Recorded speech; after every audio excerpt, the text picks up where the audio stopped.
इसका नाम है लैलतुल बराअ, आजादी की रात। आज की रात यानी जैसे ही 14 शाबान का सूरज गुरूब होता है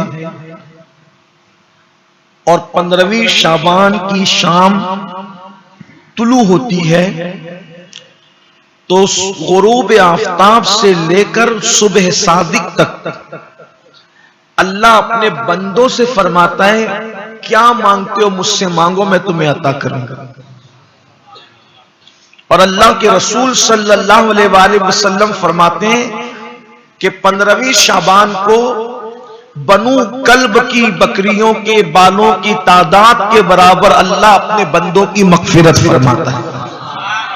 ये बनु कल्ब अरब में एक कबीला था जिन्हें बकरियां पालने का बड़ा शौक था, और तमाम कबाइल में सबसे ज्यादा अगर किसी के पास बकरियां थी तो वो बनु कल्ब के पास थी।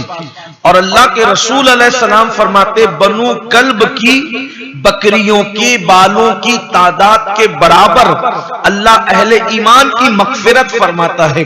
यानी आज की रात कोई रह नहीं जाता, हर मोमिन को बख्श दिया जाता है, लेकिन चंद कम नसीब ऐसे हैं जिन्हें बख्शा नहीं जाता। जो जादू करने कराने वाले हैं उनको बख्शा नहीं जाता, जो शराब पीने वाले हैं उनको बख्शा नहीं जाता, जो माँ बाप की नाफरमानी करने वाले हैं उनको बख्शा नहीं जाता, और जिनके दिलों में किसी मुसलमान के लिए कीना है उनको बख्शा नहीं जाता। बाकी सबकी बख्शिश हो जाती है। इन चारों को भी बख्श दिया जा सकता है। शर्त यह है कि अगर उसने जादू किया था या जादूगरों के पास जाकर जादू कराया था तो अब वो अल्लाह से माफी मांगे, सच्चे दिल से तौबा करे तो उसको भी बख्श दिया जाएगा। अगर शराबी शराब से तौबा कर ले अल्लाह उसको भी बख्श देगा। इसी तरीके से अगर माँ बाप का नाफरमान माँ बाप से माफी मांग ले, उनको राजी कर ले तो अल्लाह उसको भी बख्श देगा। और जिसके सीने में मुसलमानों के लिए मोमिनों के लिए कीना है, बुग़्ज़ है, हसद है, अगर वो अपने दिल से निकाल दे तो अल्लाह तबारक व तआला उसको ही बख्श देगा। बसूरते दिगर अगर उसने ऐसा नहीं किया तो फिर उसकी बख्शिश नहीं होगी, वही महरूम रहेगा और बाकी सब बख्श दिए जाएंगे। बड़ी अजीम रात है, बड़ी बरकत वाली रात है। बाज़ अहादीस से अल्लाह के रसूल अलैहिस्सलाम का इस रात में कब्रिस्तान जाकर अपनी उम्मत के लिए मगफिरत तलब करना भी साबित है। लेकिन आज जो उन्वान हम आपके सामने पेश करना चाहते हैं वो ये है कि इस वक्त पूरी उम्मत, पूरी दुनिया इस्लाम मायूसी का शिकार है, अफसरदगी का शिकार है। पूरी दुनिया में हालात दिगरगू हैं, पूरी दुनिया के अंदर हालात तेजी के साथ तब्दील हो रहे हैं। पूरी दुनिया के अंदर एक नफरतों का माहौल है, पूरी दुनिया के अंदर एक बेचैनी का माहौल है, पूरी दुनिया के अंदर एक बेकरारी का माहौल है।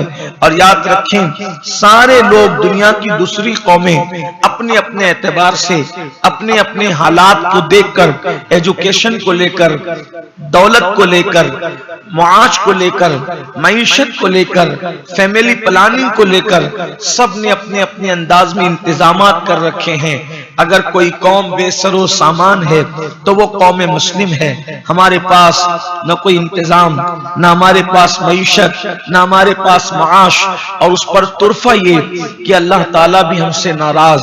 मेरे प्यारे आका इस्लाम के प्यारे दीवानों, मुसलमान अगर अल्लाह को राजी कर ले, अगर अल्लाह को मना ले तो याद रखिए, अल्लाह अगर हमारी मदद करे, हमारी इमदाद करे तो दुनिया की सारी कौमें हमारे कदमों में आने में मजबूर हो जाएगी, हमारे कदमों में गिरने पर मजबूर हो जाएगी। उस कब होगी? जिस वक्त मेरा अल्लाह हमारी मदद करे, हमें माफ करे। क्योंकि अल्लाह जिसकी हिमायत करता है उसके अंदर अल्लाह ताकत पैदा करता है, अल्लाह कुव्वत पैदा करता है, और अल्लाह ऐसी ताकत पैदा करता है कि बड़ी बड़ी ताकतें उसके सामने ज़ेर हो जाती है। बशर्त यह अल्लाह किसी की हिमायत कर दे, अल्लाह किसी की मदद कर दे, अल्लाह किसी की इमदाद कर दे। आप कहेंगे छोटी कमजोर शख्सियत बड़ी बड़ी ताकतों को कैसे चीर फाड़ देती है, कैसे ज़ेर कर देती है। अगर अल्लाह मदद करे तो उसकी एक आसान सी मिसाल मैं आपको बताऊं। आपने सुना होगा, पढ़ा भी होगा। अगर आपने स्कूल और कॉलेजेस में पढ़ा है तो आपने पढ़ा भी होगा, और नहीं अगर आपने पढ़ा है तो कम से कम आपने सुना होगा कि देखा होगा। किसान लोग जो होते हैं, किसान जमीन के अंदर वो दाना डाल देते हैं। आप मुझे बताइए, एक नन्हा सा दाना जिसको न चलना आता है, न जिसको बोलना आता है, न जिसकी ताकत है, न कुव्वत है, कुछ भी नहीं है, जब उसको जमीन में डाल दिया जाता है, बोलो मिट्टी के अंदर अगर दाना जाएगा, उस पे पानी पड़ेगा तो वो दाना सड़ेगा कि नहीं सड़ेगा? वो दाना गलेगा कि नहीं गलेगा? वो दाना खराब होगा कि नहीं होगा? उसका वजूद मिटेगा कि नहीं मिटेगा?